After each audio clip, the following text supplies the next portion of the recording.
Event number 3 looks daunting from the top, and I can only imagine how it looks for the marbles themselves. The funnel spin, 8 individual marbles descending along 13 funnels. So there's a lot of course to go around. The goal, stay in as long as you possibly can. Keep that angular momentum going to keep you high up. And we get a log jam up top. I don't know if anybody is... Okay, actually, they're going to stop this overall. No disqualifications because nobody did that too egregiously. But that is going to stop things and reset them in the gates. Let's see if we can do this again this time.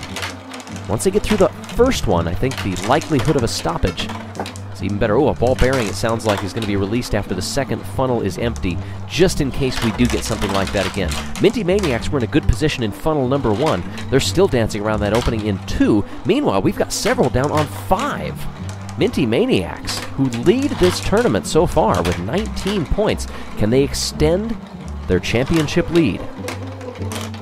Bumblebees and Minty Maniacs taking their turn up in funnel number 3. Meanwhile, we've got 3 marbles circulating around funnel number 6.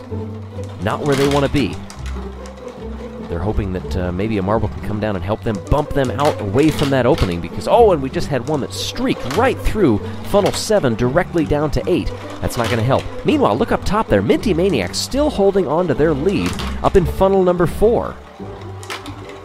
In fact, they're looking pretty good to enter into funnel number 5, maybe by themselves. Meanwhile, look farther down the course, more marbles getting spread out the farther we go.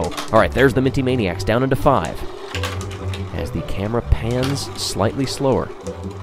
Some of these marbles may be feeling a little bit worried about the height. Oh, and the Minty Maniacs dropped right from 5 down to 7 almost. Oh, and they were nearly dropping through down to 8, but they get things back under control a little bit. They have lost the lead of this one. Golden Orbs, who had been up there in second place, they're still in second place, I would say, from this one. And there go the Minty Maniacs some more. Oh, and it's just falling apart for the Minty Maniacs' hopes in this event. They had a 2-funnel lead almost over a majority of the marbles, and now they're already down to 10. The leads have completely changed, and the Golden Orbs, they're also dropping down the order quite a bit. Remember, the goal is to stay as far up as you possibly can.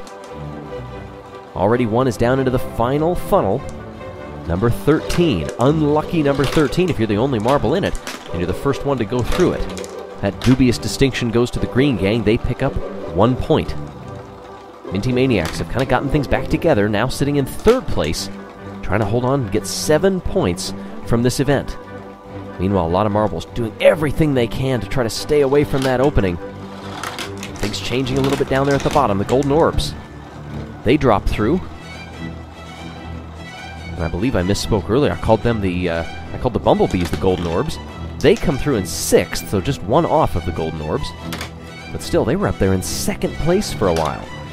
Now the Minty Maniacs have actually gotten back almost level, and as I say that, they drop into funnel 11. Now in 2nd place. Blue Fastics come through. It won't be another top 3 finish for them in this event. They had 2 straight in the first 2 events to start this tournament. Now the Ruby Rollers drop through. 3 marbles to go. And the Minty Maniacs have retaken the lead.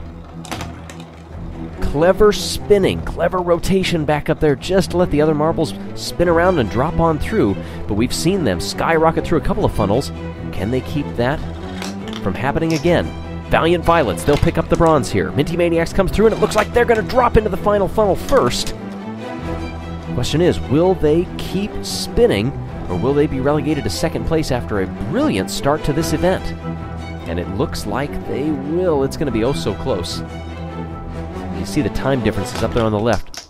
Minty Maniacs will come on through. Question is, how big is that time advantage going to be? Not that it means too much for the Blackjacks, who really came out of nowhere. They were sitting pretty about 1/3 of the way down the course, and just tactical movements keeping them up front. 15 points and nearly 17 seconds longer than the Minty Maniacs. I would call that some domination. Your finishing order, your top 3. You're going to be winded after that. My gosh. The Ball Bearing, by the way, finished at 6 minutes and 14 seconds. It's more than 2 minutes after the Blackjacks. They pick up 15 points. Minty Maniacs still hold on to the overall lead in this tournament. Be sure to stay tuned for more.